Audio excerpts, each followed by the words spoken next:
여러분 안녕하십니까? 헬로티비 뉴스입니다. 오는 4월 22대 총선을 앞두고 유권자들이 바라는 공약을 들어보는 시간, 우리 동네 희망 공약 순서를 마련했습니다. 오늘은 경기 부천시 을 지역구 중동과 상동 일대를 살펴봅니다. 이정화 기자의 보도입니다.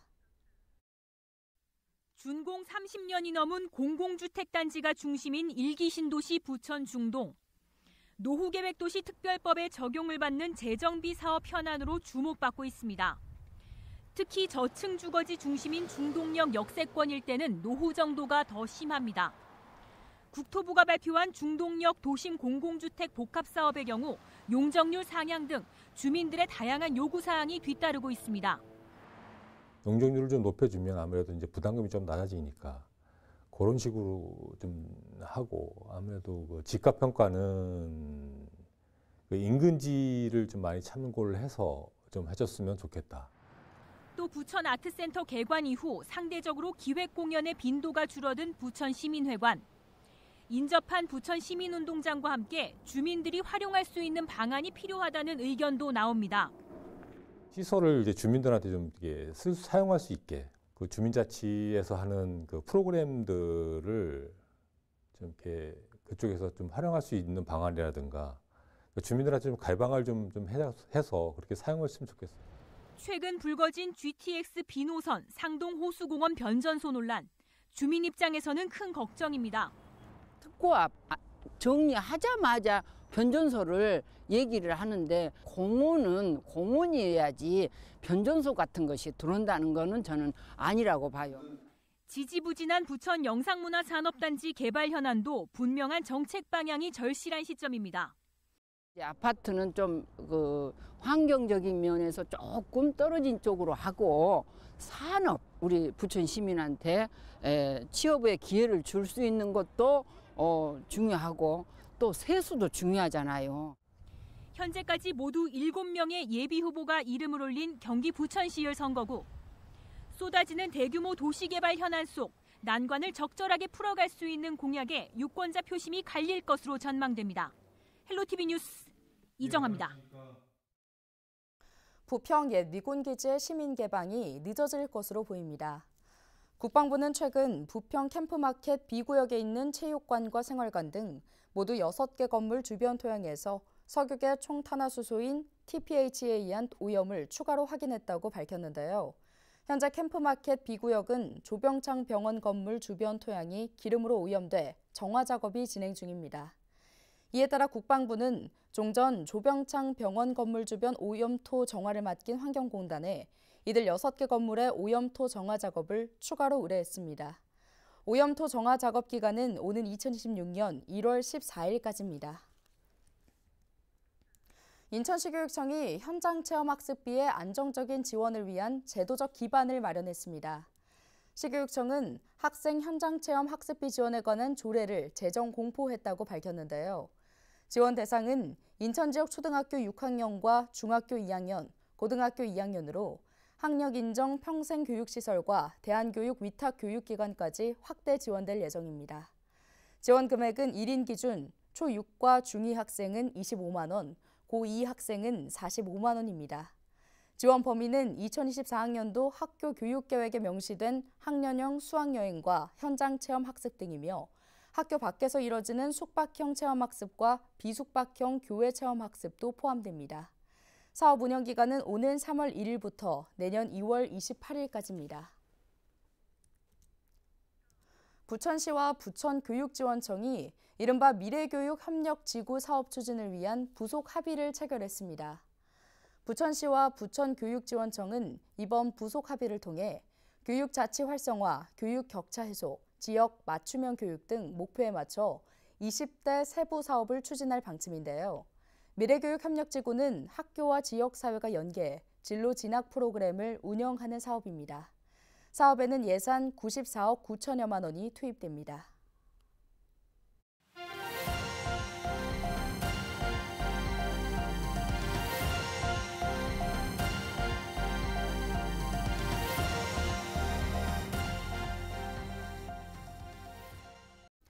최근 의대 증원 반대를 외치며 전국적으로 전공의들의 사직서 제출이 이어지고 있는 가운데 인천에서도 사직서 제출에 동참해 의료 공백이 불가피해 보입니다.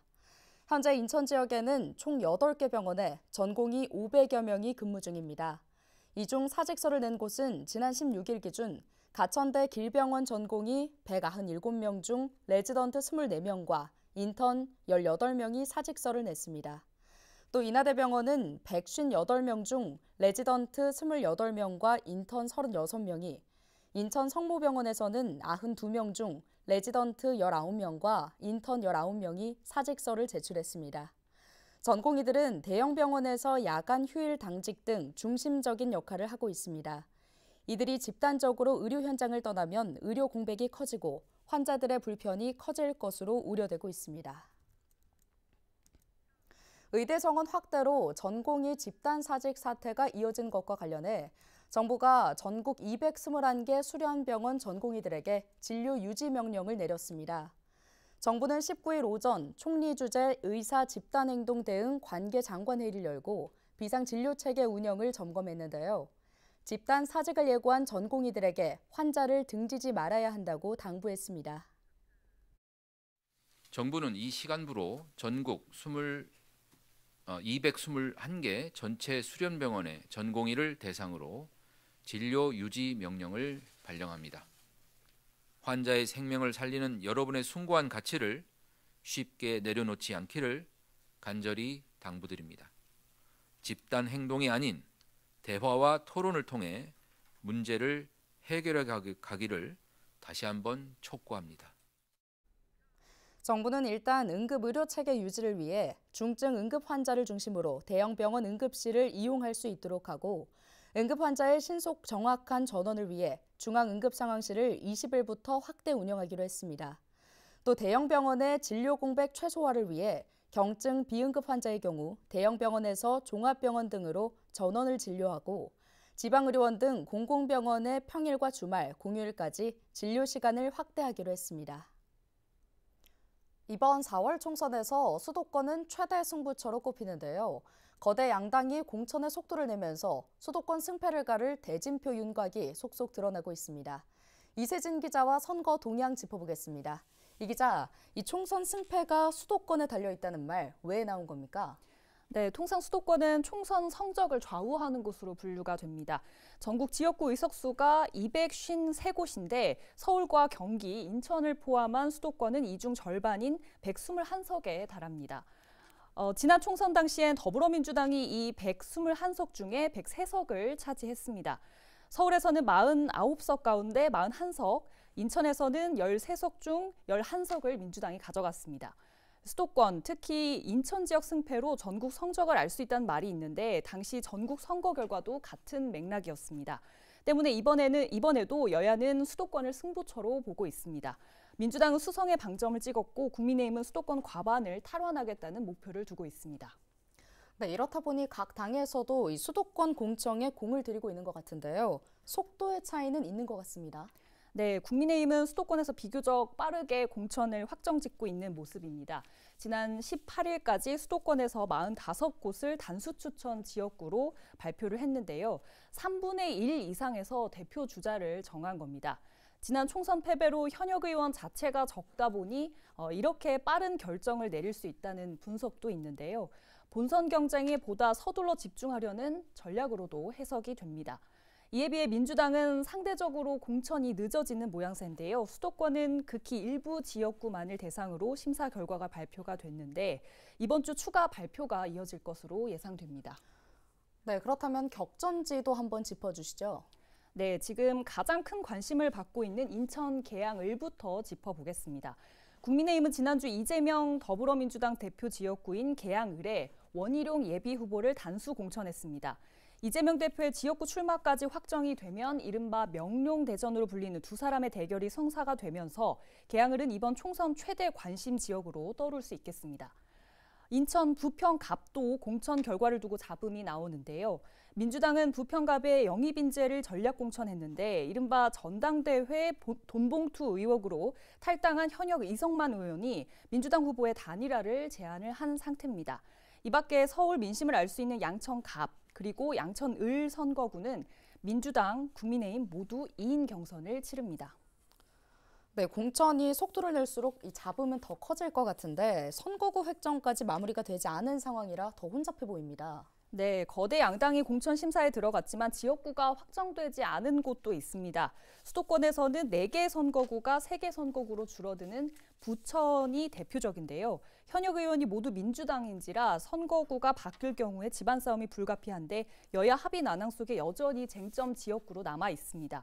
다만 선거구 획정 탓에 공천 결과가 늦어지고 있다는 민주당 입장을 두고는 의견이 엇갈립니다. 하위 20%에 대한 통보가 늦는 것은 제3지대로의 이탈을 막기 위한 것 아니냐 이런 불만도 나오고 있다고 하고요.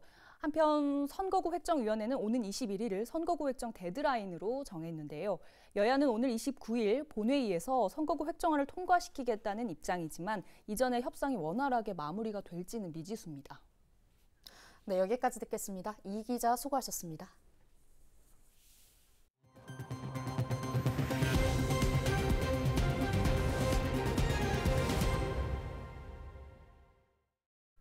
경기도가 에너지 기회소득 제공을 위해 마을 공용 태양광 발전소 설치비의 80%를 지원합니다. 경기도는 19일 태양광 발전소 전기 판매 수익금을 매달 주민들에게 제공하는 2024년 에너지 기회소득 마을 조성 사업을 추진하기로 하고 도내 희망마을을 대상으로 다음 달 29일까지 신청을 받는다고 밝혔습니다. 지원 대상은 동일 시군 내 10가구 이상으로 구성된 마을 공동체가 사유지나 공유지에 상업용 태양광 발전기를 설치하는 경우입니다. 경기도는 올해 67억 원의 사업비를 투입합니다. 설치비는 경기도가 30%, 시군이 50%, 그리고 나머지 20%는 자부담입니다. 경기도에 등록된 친환경차가 50만 대를 넘어서면서 충전소 확충에 나섰습니다. 지난 18일 경기도가 발표한 내용을 살펴보면 지난 2023년 말 기준 도내 자동차 누적 등록 대수는 전국의 25.1%인 652만 5천여 대로 인구 1명당 0.48대꼴로 나타났는데요. 이는 2022년보다 14만 6천여 대가 증가한 것입니다. 이 가운데 친환경차는 7.9%인 51만 8,500여 대로 도내 전체 등록 대수 대비 비중이 2022년 6.1%에서 1.8%포인트 증가했습니다. 경기도는 지난달 31개 시군 조사를 통해 전기차 공용 급속 충전 시설 사전 신청을 받았으며 적정 장소 선정을 위한 현지 실사를 진행할 예정입니다. 인천시가 오는 5월 17일까지 도시계획 변경 사전 협상 대상지를 공모합니다. 도시계획 변경 사전 협상 제도는 역세권 개발이나 유휴 토지, 대규모 시설 이전 부지 등의 개발을 활성화하기 위해 민간과 공공이 협상을 통해 공공성 확보와 합리적인 개발안을 도출하는 제도인데요. 앞서 시는 지난 2021년 9월 사전협상 시범사업 공모를 통해 9월동 옛 롯데백화점 이전 부지에 대해 사전협상을 완료한 바 있습니다. 제안서는 해당 군구 도시계획부서에 제출하면 되고 자세한 내용은 인천시 누리집이나 시청 도시계획과로 문의하면 됩니다. 인천시가 악취 저감을 위해 방지시설을 개선하는 중소기업에 한해 30억 원 규모의 악취관리기금을 융자 지원합니다. 사업 대상 지역은 서구와 계양구 등 서북부 지역인데요. 악취 방지 시설을 신규 설치하거나 증설 또는 교체 개선하는 사업장에 2년 거치 5년 분기별 균등 분할 상환 조건으로 최대 3억 원까지 무이자 지원할 계획입니다. 융자금 신청은 오는 10월 31일까지며 신청서와 구비 서류를 인천시 대기보전과 악취관리팀에 방문하거나 우편, 팩스 접수하면 됩니다. 단 예산 소진 시 사업은 조기 종료될 수 있습니다. 자세한 내용은 인천시 누리집에서 확인할 수 있습니다. 오늘 준비한 소식은 여기까지입니다. 함께해 주신 여러분 고맙습니다.